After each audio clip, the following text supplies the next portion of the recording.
Remember our first episode where I asked my co-host Zoltan to play through Super Mario RPG? This time, I asked him to play through that game's spiritual successor, Paper Mario, for the N64, a game I enjoyed quite a lot. Mario RPG and Paper Mario have a lot of similarities despite their visual differences, so will Zoltan's generally lukewarm opinion of the first game carry over? Or will the added charm of Paper Mario's visual style and an improved script warm his heart? Let's find out today on Episode 9 of Turn-Based Memories.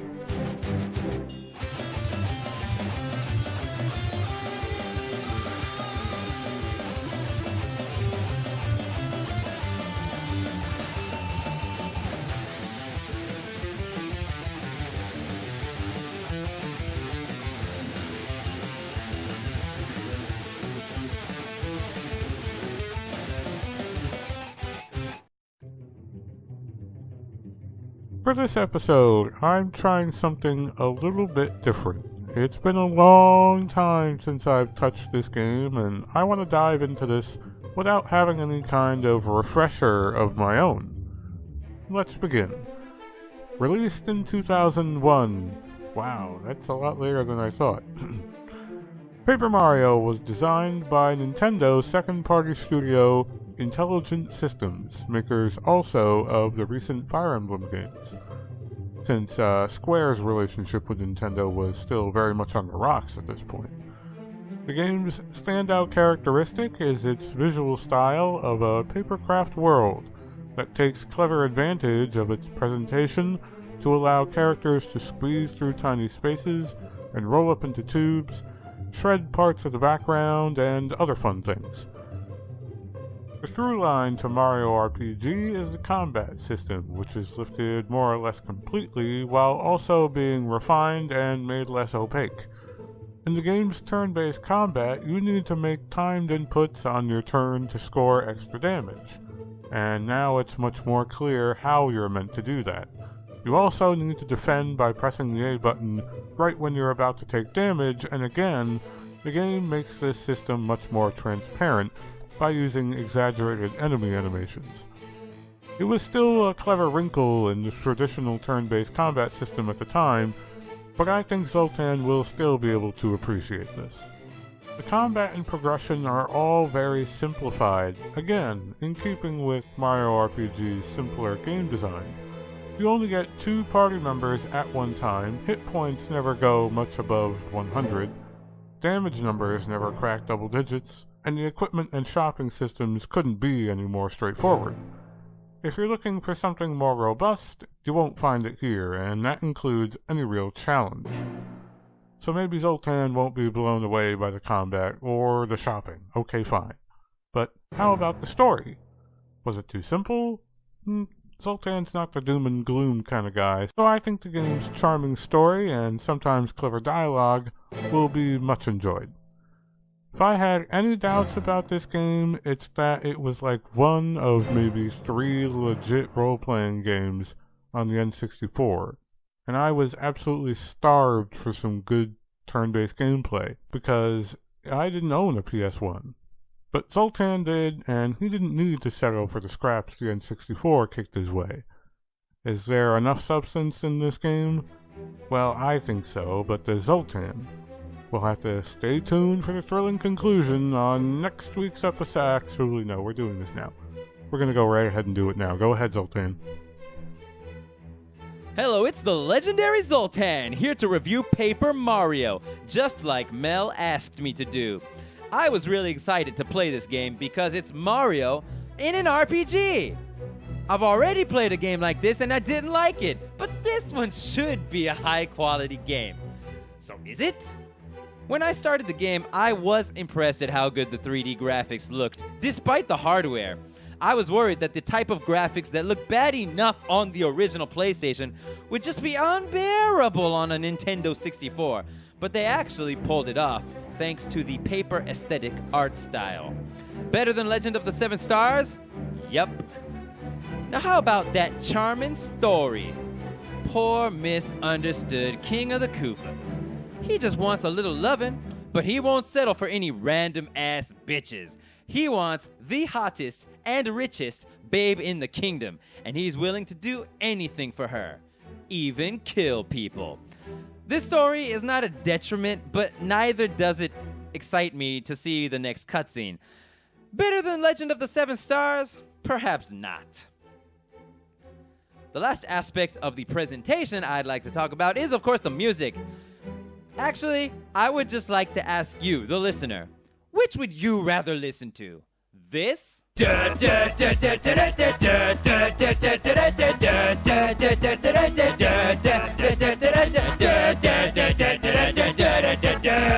Or this?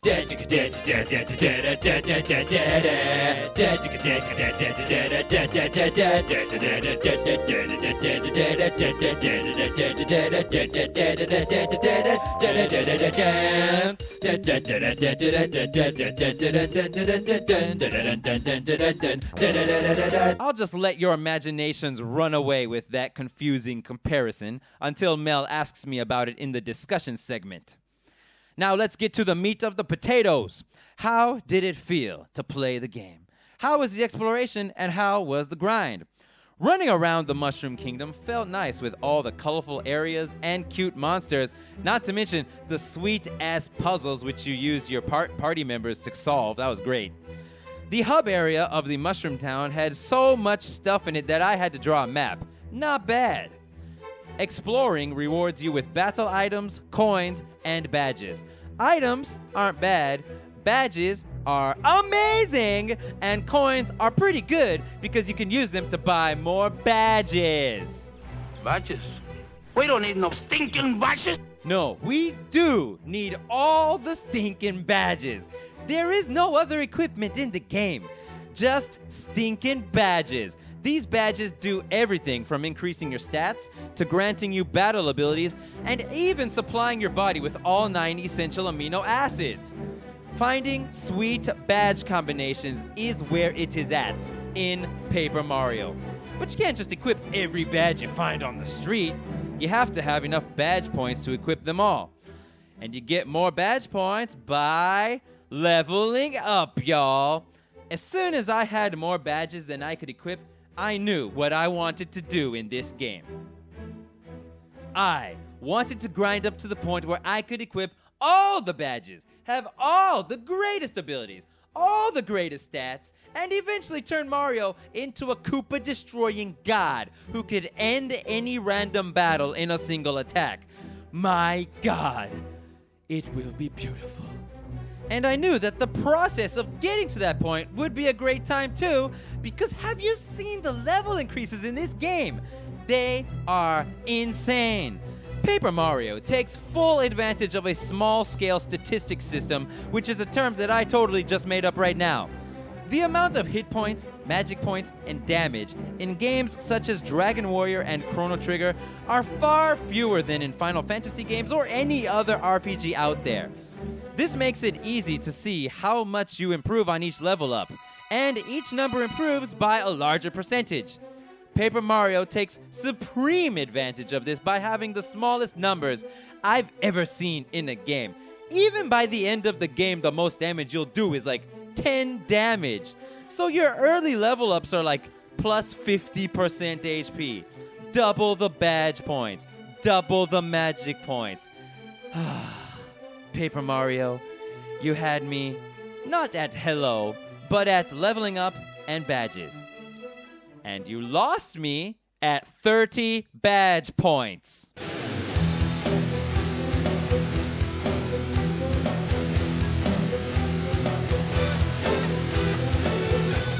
Welcome back. We're at the discussion section of episode 9 for Turn-Based Memories about Paper Mario with my co-host Zoltan, and I am Mel. Those are all the facts. Let's get to the questions. So I'm going to ask you about it, that thing you said not to ask about, the music. Did you hate it? Did you not like it? Was it not memorable? Because I'll be honest, I didn't really remember it, and that's kind of why I didn't even say anything about it in my segment. Yeah, I didn't ask you not to ask about it, did I? No, you were like, don't even ask about like that joke you made in the segment. Yeah, I just left it to people's imagination because after I sang that song, so just to make it easier, I like it better than the music in Super Mario RPG, even though that game's music stands out a lot more in my mind. If I'm going to compare the two, I would say that it's Yoko. I didn't check who did this one, but in the previous one, it was Yoko Shimomura. Yes. I believe, yes. And not this. yeah, and she did a really, stylistic job, and she has her style, to put it simply. And yeah, it was clearly not quite to your taste. I think not in all circumstances. And in this one, I mean, since I couldn't remember it, and I kind of wanted to go in not super fresh because I wanted my memory to sort of have this game stand on its own memory, sort of. Even though we usually do kind of try to refresh both ourselves if it's been a while. Yeah. But one of the things that did not stand out to me at all is what the music was. Not even the battle track, which is the one that I sang a cappella. Yeah. I remembered it as you sang it, but not until then. Yeah. So it's got this weird situation where, unlike the Yoko Shimomura Mario RPG soundtrack, which has like these horns blasting in your face, and that stands out about that soundtrack. This game's music, and I don't think it's the compositions. I think it's the mixing, the EQ, the equalization of each individual instruments and stuff. It sounds really, I don't want to say bland, but just nothing jumps out. So I really enjoyed that battle melody that I sang. I actually really liked that one song. But overall, I didn't like most of the music, and I found that most of it was slightly more on the atmosphere creating cinematic side, with a few exceptions. But I don't know, just because of the way the EQ is, the way nothing jumps out of the mix, it sounds kind of like elevator music or generic random stock music, sort of, which I hate to say because I'm sure the musician tried their best. I checked and I don't remember who it was. Why didn't I write it down? Yeah, I think it was a woman, though. A woman named Yuka something, I think. That tends to be, I don't know, well, here's one of our tangents. I don't know if that's always the case, but it tends to be a lot of women in Japanese soundtrack design. I guess so. I guess so, but particularly for these Mario games. I guess, yeah, maybe that's a Nintendo thing, or I don't know. Yeah, that's two Mario RPGs in a row with two female soundtracks. And, people, like to talk about the accomplishments of women in gaming. Nobody ever talks about Paper Mario, and I was paying attention to the credits. And man, I swear, half of the graphic designers were women, the musician was women, and both of the original Japanese scriptwriters were also women. So, an interesting fun fact. Not that it matters. Interesting fun fact. Yeah. Well, unfortunately, I think all of the things that you mentioned are maybe all of the weakest points. I disagree. That this game has to offer. I disagree. You think the story was good? I thought you said it wasn't, or that you didn't. Oh, okay. Elaborate. I guess I'm separating script and story. So story is simple as hell. But I thought the script was cute. By the way, I have a confession to make. Sure. The way I played this game, it wasn't on an emulator. I actually did something that a lot of people listening would be so jealous to hear. I was like, what am I going to do to play this game? It's an old Nintendo 64 game. Walked out my house, walked to the shop next door, picked up a used Nintendo 64. I'm in Japan, you guys. For $50. It surprisingly, it blew my mind that it actually worked. That's what I was worried about. It worked. And then I bought Mario 64 online for Japanese version though for $5. I was gonna say, you bought the Japanese version. Okay, that's what happened. Yeah, so I still read not a lot of it because it was just not because it was Japanese. To be honest, I mostly stopped reading, skipping text because the game was just way too chatty for my tastes. Sure. It just kept, even in the middle of boss battles, they'll stop and talk to you. It's like, dude, I'm trying to fight you. Yeah. I remember that.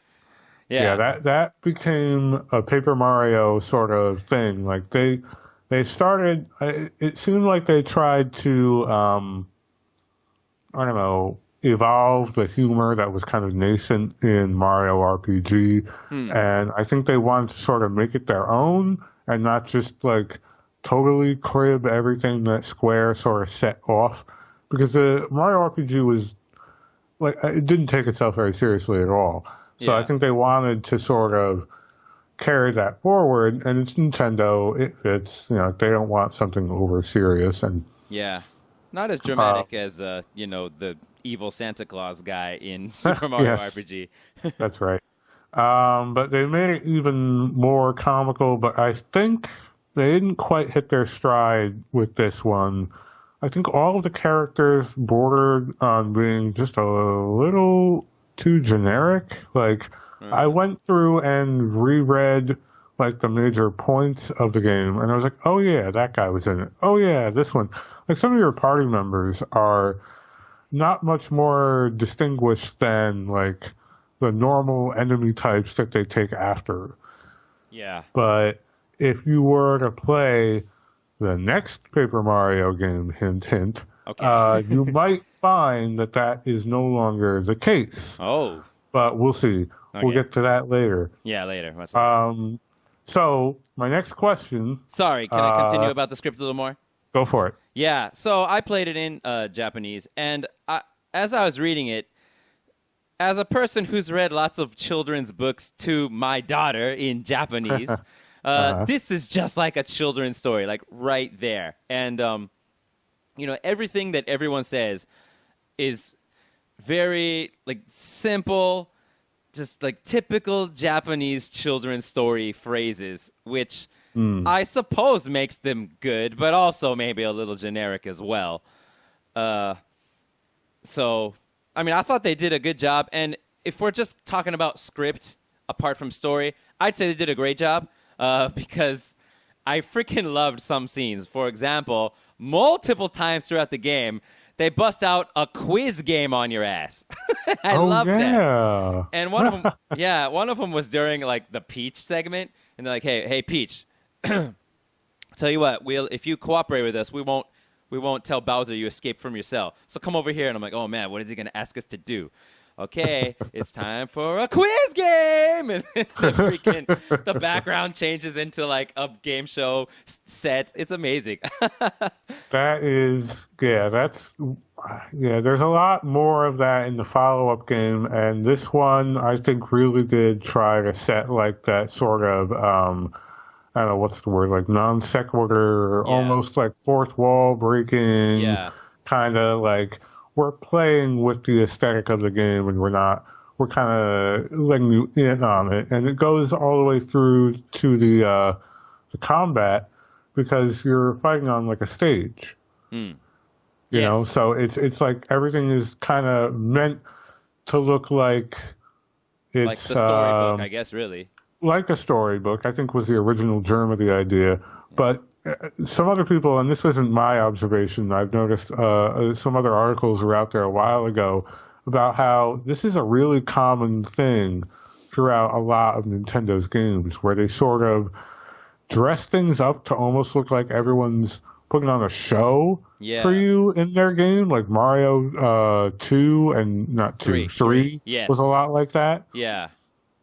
So they've done that before. Yeah. And it kind of feels like they're doing it again, yeah. Yeah. Mm-hmm. Yeah, so overall I'd say story, kind of boring, I suppose. It's simple. But it was pretty straightforward. Yeah, but script I thought was pretty good, even though even though I talked too much. And the thing with these kind of really simple, even though they're charming, really simple stories with simple scripts, is that, like, for me, when they go on and on and on about little cutesy things, I start to get tired of it. It's like, okay, you're not... I would occasionally be like, skip a bunch of text. Okay, wait, I should just stop and see what he's saying real fast. Read like 3 text boxes.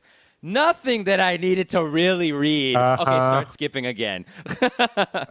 Because you almost think to yourself, I could be making this up in my head right now and having just as good a time. Yeah, they're just saying exactly the situation that was happening. Right. It doesn't really need explaining, so. It's nothing enthralling or like piquing your curiosity. It's very straightforward. Yes, okay. That's all I have to say about that. Well, that's good to know.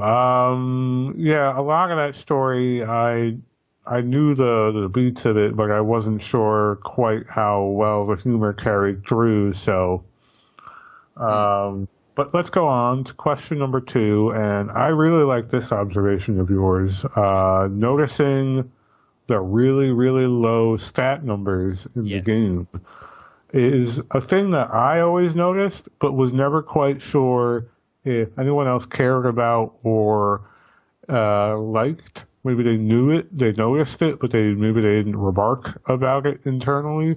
I always thought I liked it a lot because not for the reasons that you mentioned, although I kind of agree with them now that you point them out to me, but just because all of the really low numbers kind of fit with the aesthetic of it being a simpler game. Like you're doing 5 and 3 damage. The numbers are tiny, they're manageable, and in the case of like a game that's supposed to emulate like a storybook, I felt like it worked. And I think in your case where you're saying that you get these really satisfying stat jumps. Yeah. I really like that angle on it. Yeah, I mean, the first level up, you can double your freaking FP or your BP, or you can up 50% your HP. That's massive, right? And that's what makes the first level ups of any game feel better than any other one. It's like, okay, I have 5 attack power, and it goes up 2. That's like a 50% increase in attack power. Holy crap. That doesn't happen at level 20. Yeah. In any game, right? So yeah, I really appreciate, and you know, Dragon Warrior was the same way, right? You start off with like 10 HP, you go up like 3 or 4 HP, and all of a sudden you've got way more survivability, just like that, right? Yeah, I always felt like games, and we may have touched on this in a previous episode, but games that do clever things with the systems like that, especially with the numbers, have always I've always really appreciated that, where games like, I think I mentioned it before, but in Xenosaga, where you're on foot as a character, you have like HP in the hundreds, and then when you're in those giant mechs, you have HP in the tens of thousands. Yeah. Because they're big mechs, and they're going to do big damage. Like, it makes sense. Yeah, it makes sense. But I might not have necessarily considered doing that when designing a game, but it's just, I don't know, it's a clever little thing. And I think it works to pretty good effect in Paper Mario. Yeah. I think I prefer it that way. Just in general, I prefer the small numbers because they're just easy to follow. Like in FF6, they are. You know, in FF6, I couldn't really keep track unless I was going to sit there and write down, which I have done in previous games on this show. Like Secret of Mana, I was writing down the amount of damage I was doing to try to see what a level up was like, and then I learned what it was like, and I was really into it. But yeah, in terms of like FF6, I didn't do that, and just you have so many stats. They're all in the double digits. They can all go up a lot with the the equipping of any random piece of equipment, and then I don't know. It's just hard to follow the grind. What's happening with the grind? I don't know. I think it makes a lot of sense. So let's get into, my next question was going to be about the story, but we already kind of touched on that. So let's get into instead the combat. Do you agree that the combat in this game was like a better version of what was in Mario RPG? Like a better, like an evolution of it, or maybe it wasn't, it was kind of the same, or what do you think? Better in every way. I mean, okay. For one thing, I thought so too. Yeah. For one thing, you don't keep...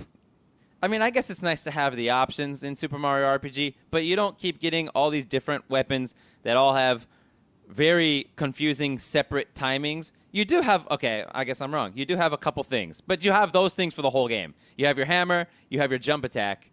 That's about it, right? Yeah. And it's freaking sweet where they put the timing for the button. It's right when you hit the dude. Mm-hmm. So it makes sense. And as soon as you get it, a freaking, I don't know if I assume it says it in English. In Japanese, it says "naisu" in Japanese. Yeah. Yeah, it does say nice. Yeah. So you know it. And then when you get badges that have to do with having the correct timing, it says when you get a nice, you'll have you'll do +1 damage. Oh, that makes sense. Perfect. Easy to understand.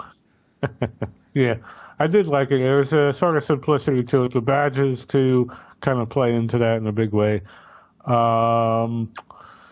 I think that the overall like design, like telling you how the timed hits work with the pop-ups on the screen, and the cleverness with like, flick the stick forward. Well, you got to remember, this is the first console that Nintendo had analog stick with. Oh, so they're kind of like trying to incorporate that in like clever ways. Like Nintendo always loves doing that kind of shit with their games. Yeah. And this was them like having a little fun with the simple fact that there was an analog stick. So, quick tangent about the controller. Uh-huh. Because this is my first time to ever play a Nintendo 64, yo. Oh, really? Yeah, really, dude. Whoa. So I finally played it for the first time. Burying the lead on this episode here. Yeah, we're making history. So thank you for that opportunity, Mel. And man, it drives me goddamn insane that they won't let me use the D-pad for anything. You have to hold it has the 3 different wings of the controller, and you have to hold the middle one for the analog stick, and then the right one for the face buttons. But I really want to use the D-pad for a lot of situations. Most obviously would be the menu, but you can't even use it in the menu. Oh, you can't? Oh, no, man. You have to use Can you use the C buttons in the menu, maybe? I know there were some games that worked like that on the N64. I didn't try. I don't think so. Probably. Okay, yeah. But probably not. Did you have a, like, reasonably good condition controller? It seemed to be in perfect condition. It seemed great. To me, yeah. Because those controllers are notorious for having terrible joysticks that grind themselves to dust. Oh, really? They're really badly made. Like, I'm sure you notice, that's not a comfortable controller. The problem that tends to happen with these controllers is they weren't built, like, it was clearly Nintendo's first attempt at making an analog stick. And whenever you use it just normally enough, something to do with the plastic at the base of the control stick just, like, wears on itself on the joints of the bottom of the control stick, and it leaves this, like, powder in that little divot where the control stick sits, and it jams up the control stick. Damn. I guess it's because the controller is sitting inside of a socket that is not perfectly round like a PlayStation controller one. No, it's got like 8 direction little grooves in it, sort of. It's an octagon, I guess, if it's 8 directional. So it's I think it is 8. Yeah, octagonal. So if you push straight to the right, you sit into like a little angled part of the thing. So so if you do a circular motion, you're going around the kinda thing. Yeah. I guess that's I why. don't know exactly what part of the design is failing, but something is. And whenever, not only that, after a while, whatever is keeping the tension in that control stick alive loosens up, and you get like this wiggly wobbly control that goes all like there's no dead zone. Yeah, it's so bad. Yeah, I have like at least 3 that are shot. Are you basically serious? So I can't be like, okay, I gotta like don't go nuts. Yeah, I need to save this exclusively for turn-based memories games, maybe. I'm sure if you got the console for $50, I'm sure you can get a controller. Yeah, they had controllers lying around there, so. But anyway, that's the controller. Back to the combat. Back to the combat. Well, I think we actually already touched on everything I want to say about the combat. I think combat's really good. I have a million things to say about the combat. Oh, go for it. You like the badges a lot. I know that. I did like the badges. Before we get into that, I'll separate that as equipment. Oh, okay. Okay. So difficulty. Let's talk difficulty. Well, that was going to be another question. Go for it. Okay. They do a really, really sweet job of regulating the difficulty, keeping a tight control on it, basically throughout the whole game, thanks to those small numbers. And also thanks to, and I hate this though, but thanks to this, the difficulty is also better. Thanks to the fact that you never get stronger, like in terms of attack power or defense, with level ups, which drives me insane, but at least, it's easier for them to control the difficulty by doing that. You know what I'm talking about? This is one of those things that you always pay more attention to in these games than I do. So when you're saying when you level up, you don't gain any attack stats. That's right. You don't have an attack stat or a defense Oh, stat okay, that's yeah, visible, you're and right. even if it was invisible, it doesn't increase. You still take the same amount of damage. The only thing that goes up is the one thing you chose to go up during the selection screen. Right. Either hit points, flower points, or badge points, and that's it. Badge points. That's right. Yeah. They did it a little different this time. Yeah. There used to be the other three. Yeah. Yeah, and so the jump is pretty sweet, which is nice, especially in the beginning, right? When you're every time you're about to find that little magic heart block that heals you, you're like already down to like 2 HP by the time you find it at the beginning of the game. And so you're like, okay, give me more HP. Boom! Now I can survive 50% more battles, and it feels amazing. But the problem is that, goddammit, the battles never get faster, and they're kind of slow. They're kind of slow. You don't get stronger. You do get more abilities, and your abilities actually do get stronger just over the course of the game at certain story moments. Sure. Like when you get the double jump ability, then all of a sudden you do 1 more damage with the jump attack, which is nice. Yes. But you can't level it up. You can't level up any of those things. So, like I said in my segment, I think I said this in my segment, I wanted to level up a lot and make Mario into a god. But, man, the battle speed never gets any faster, and it's not really, it probably seems like it's not fair that I make this complaint because one of my favorite games is freaking Xenosaga, the slowest game in the world. Yeah, it is slow. And this is also kind of slow, but I guess there's more going on in a game of Xenosaga in the battle there. There's a lot more going on. In this, it's like, all right, I know how to fight 3 Goombas and a paratrooper. Yeah, exactly. And I was really impressed by the amount of tactics you can use, for this pretty simple game. There are still some tactics. For example, whether you can hit only the front guy or you can use the jump ability to hit the guys in the back. Yeah, and your party members are the same way. Some of them can't go to the back guys. And some of them can't hit guys that are in the air until they get special abilities, like the Bob-omb guy. The pink bomb character, she can't explode guys in the air until she gets Ultra Blast way at the end of the game.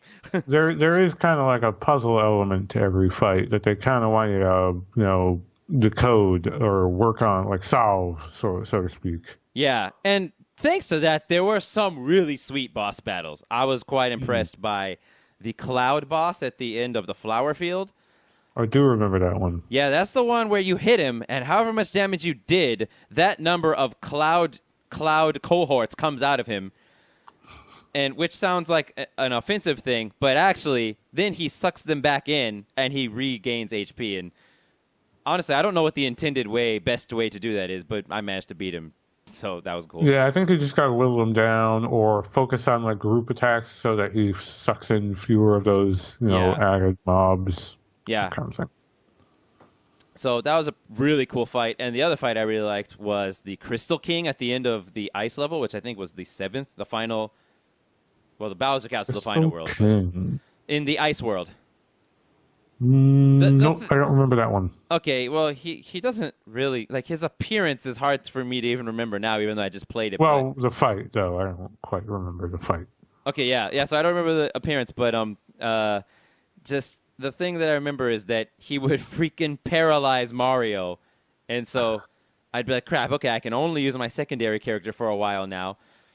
And then while I'm trying to fight him with my secondary character until Mario heals, he would freaking heal 20 hit points. And I was so impressed when that happened. I was like, holy shit, I'm going to freaking die. And I died 3 times to that guy. And I guess, I think I figured it out, is that he actually just scares you by healing twice, but then doesn't heal after that. Some bosses are like that. Yeah. That's an RPG sin if I ever heard one. That's a great idea, isn't it? I know, it's good. It's all right. If he kept on healing, I didn't know what I was going to do. That is definitely a thing that always goes through my mind in any boss fight where the boss starts healing. It's like, is that like a once-off, or is he going to keep... Yeah, it's possible that's a percentage chance, and I just got lucky that he only did it twice, but maybe he just only does it twice. But yeah, that was a great battle. I died 3 times to that guy, and he was one of the only guys that actually killed me in the game, though. And here I was a little worried that this game would be like too easy, or because it's too simple. But it looks like it put forth enough of a fight, because I definitely struggled with it, and I remember having issues like, I remember feeling really accomplished after getting through the different boss fights, because what this game likes to do is put you in a scenario where, like, oh no, Mario can't blah blah blah, yeah. and then all of a sudden the right guy shows up and helps you, and now you can do the thing. And that always, to me, felt like really triumphant. Like, oh, I can finally get past this thing because I got this dude who makes me invisible, or lets me the Which one? The spark guy. Oh yeah, he can paralyze guys. Yeah, that was kind of like a big turnaround too, where you can finally like get rid of those guys, and that boss fight was actually kind of tough. I remember, but I wasn't sure if that was just me or if that's like legit. Yeah, sounds like it was. It was pretty good. Yeah, I would say that. I don't know. I think I found my way. What I did was I kept using. I kept improving just my jump ability. I banked everything on the jump side. I always had like the spike guard and the fire guard, so I could just jump on everyone, and that was working good. But then, occasionally a dude would like hit you, and your freaking jump shoe item would pop out of your character, and he'd crush it with his foot. And it's like, you can no longer use the jump command. Oh, no! So that was pretty awesome. So there were a few moments like that which were really impressive. And, but it was mostly just boss fights. And once you realize that the random battles is basically just kind of a race to see who whittles down the other one first, you can kind of take out all the challenge by just buying some healing items. Kind of, yeah. Yeah. So, but I thought it was still really well made, and I liked it, and I liked the puzzle aspect, and there were some tactics involved. Well, that's good to know. Yeah, but God damn it, I wish there was a way to make the battles go faster. Yeah, I must have just had more time back then. I don't recall feeling like this game took too long, but again, like I said in my segment, this was one of the rare reprieves from. Or not a reprieve, like a rare treat of role-playing games for me back then, because there were not many on the N64. Like, there were really only a couple. 8? Wow, I'm surprised there's that many. There are 8 if you count both of the Zelda games, yes. Okay, still. Even if we do, that's... I remember really being starved for them, even on the GameCube, too. Not a whole lot of that to go around. So the one other thing I had, and I'll let you throw in any addendums that you have, is that, well, let's see. We touched on the music, and that was flat. We touched on the story, but the script was good. We touched on the combat. Yes, I thought the script was good. Right. We touched on the combat and the difficulty. So despite the kind of ups and downs of this game, I think there's kind of, would you agree, sort of an upward or similar trend in your appreciation of this game? Like, did you like this more than Mario RPG or not? I would say I did like this game more than Mario RPG. However, if I were going to go play another one, it's kind of hard to choose because... This game doesn't have a lot going for it in terms of, well, it might be secrets, I guess. Actually, there are lots of things I haven't figured out. For one thing, what the hell do the star fragments do? I had like 40 of them, and then like when I beat the game, what was the point of that? Do you give them there to may have someone? been an NPC that does something for you with those. I think you turn them into someone, yeah. I never did There that. should be a fair amount of, like, side questy type deals, but I don't. Yeah, and so my memory is mixing between this and the next Paper Mario, but I know that there was like a gauntlet, like you couldn't heal except for every 10 levels, but that may have been the next Paper Mario game. Okay. Yeah, I think I would. It's hard to choose just because I don't know. If you say there are lots of secrets you probably didn't find, dude, then maybe I'd kind of be more interested in playing this one because I enjoyed the overall aesthetic and the atmosphere and the graphics and maybe even the challenge a little bit more than Mario RPG. But Mario RPG, I am aware, has a lot of things that I didn't find. Which, sure. So if I was going to replay one, that one's that's in my mind. But it Maybe just, why is there freaking limit 30 badge points? Like I was leveling up and leveling up and leveling up, and then it's like you can't level up badge points anymore. I was like, what? And I was like, done. I mean, I wasn't done. I kept playing it. I beat it, but I was not happy about that. And dreams crushed. The dreams were crushed. The dream was to wear all the badges, and now I can't wear them all.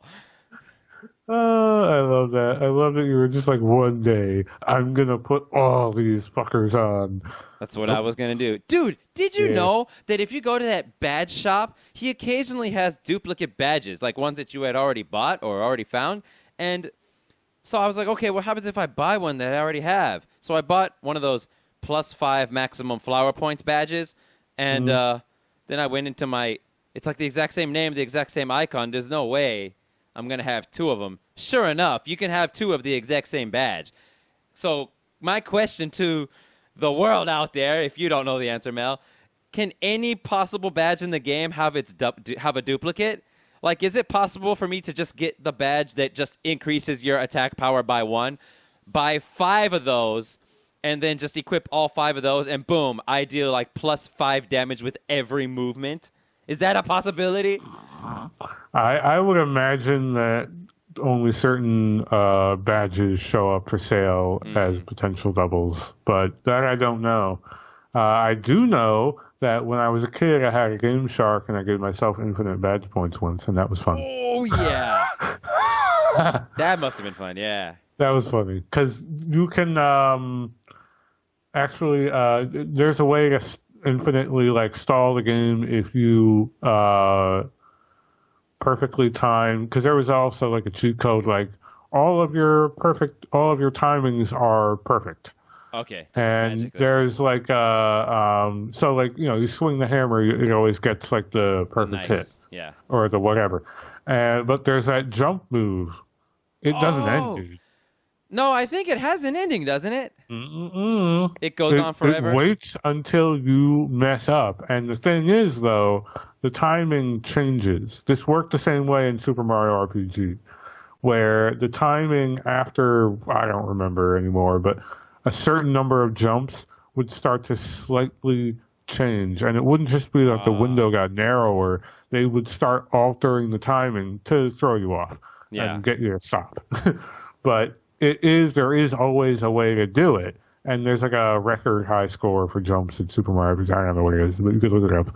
And this game also, it just waits for you to mess up. So I did this with the fucking Game Shark, and my game soft locked because I never stopped jumping. Holy crap, that's amazing. It was really funny. I was just goofing around. I usually like to do action replays or Game Sharks whenever I beat the game and just sort of see what I could do messing around wise. Yeah. And that was one of the things I found. I was like, oh, you can soft lock the game. That sounds like fun. Yeah, it was kind of fun. I enjoyed messing around with all those badges. That was a lot of fun. So I think I was going to assume that maybe you didn't like the game as much as you seem to have. I didn't think the game was going to hold up combat-wise as much as it did. So my initial last point, not really a question, was despite the sort of staying the course kind of trend we have with these Mario role-playing games, I will be requesting that you play The 1,000-Year Door because I think that game is significantly better. Oh, well, I'm looking forward to that. And I'm looking forward to the breaking the fourth wall scenes that you say they one up on in that game. Oh yeah, I think that you'll all around. Well, maybe this is sort of leading the horse a little bit, but I think that that game is all around a better execution on what they tried to do with the original Paper Mario. But we'll see. It hasn't been that long since I played that game. Okay. And it should be a bit easier for you to get a hold of, I believe. I hope so. I'd like to give this one its proper due and play it in English. I am curious what you would think of like the translation. I don't know who worked on that one, but couldn't have been 8-4. Those guys were not around then, I don't think. Okay. Yeah, so I should play the English one for sure then. Oh, for Thousand Year Door, yeah. I would like to, because if I thought you were talking about the original. No. I would like to, when I play the Thousand Year Door, I would like to play that one in English. I'd like to play every game in English. Think the game's sense of humor, and I guess it just depends on what the translators, what kind of liberties they took or not. The game's sense of humor in the Thousand Year Door is like one of the reasons people still like refer back to it. It's got a really good on the nose sense of humor. So we'll see. We'll see if that still holds up. Was there any other thing that you wanted to touch on? I think we got it all. I think we did. I think this game, not to diss it too hard, is maybe a little thin. Yeah. You got us. Hey.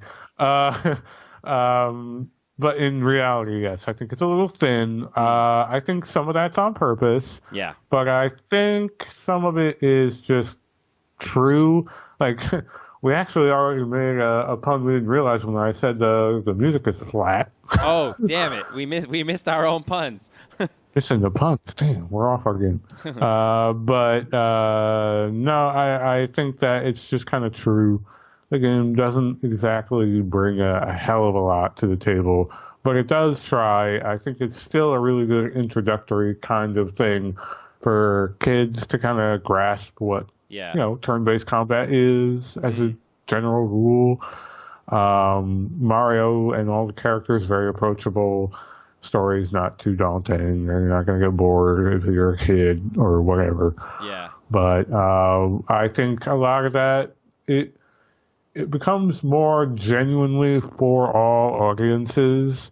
By that I mean adults can get something out of it too with the Thousand Year Door, and in a way that is really interesting. But we won't be playing that next. No. That's too much Paper Mario. Yeah, not in a row. We don't want to do them all consecutively. So what is the next episode going to be, Mel?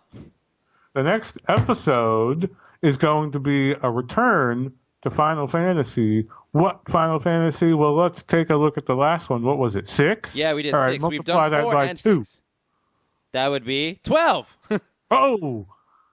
And that happens to be, oh no, that's not true of me. One of our favorite Final Fantasies. It's my favorite Final Fantasy. I'm already going to spoil it for you. Yeah. But we will be going through Final Fantasy 12, specifically the, what is it called? The Zodiac Age. Re-release. Yeah. Which is kind of like a re-release of the International Zodiac Jobs, whatever system that was not international. It's international for Japan, I guess.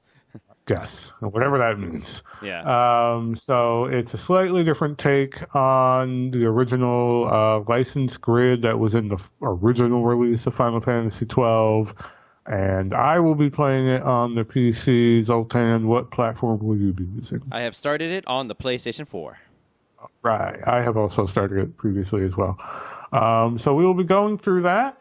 That will be in a lot less time than it took to put out the last 2 videos because we're already well along the way into getting that. And we both played it before. Yeah, we have played this one before, the previous versions. I think this is our first time, both of us, for this version. Yeah. Right? Yeah, it's my first time to play Zodiac, Yeah, it's also like an HD re-release, too. It's not just like they changed some stuff. This game looks and plays significantly better. There's like new features, so we'll be getting into all of that. which is really cool and exciting. It's And, probably of just course, going to be a big fat gush fest. It might be. It just might be. Yeah. And the best way to get your heads up for that Gush Fest is going to have to be to subscribe, since we're on a semi-monthly sort of release schedule, as we always say. It's not quite monthly. But yeah, hit the subscription button, and that way you'll know when the next episode is out. That's right. So that leaves it to me to say thank you to my wonderful co-host Zoltan, You're welcome. and thank you everyone for listening. Thank you for spreading the word. If you like to listen, that's probably the best way that we can get any more viewers, and the best way we'll know whether or not we should keep doing this for the long haul Yeah. is, if we see the viewers and the sub count go up. So if you like what you hear, spread the news. Say, hey, have you heard this? Wherever it is that you are, and let everyone know, and we would greatly appreciate that. Okay. I'm sorry, you were waiting I for don't me to know. jump Sorry. in there. I guess, I don't know. We would greatly appreciate it very much. Thank you, We would everyone. great. Thank you, Zoltan, for the good handoff. Thank you. Yeah. No, that's okay. All right, that's it. Thank Okay. you. That was episode 9. Have a good Yep. night, everyone. Goodbye.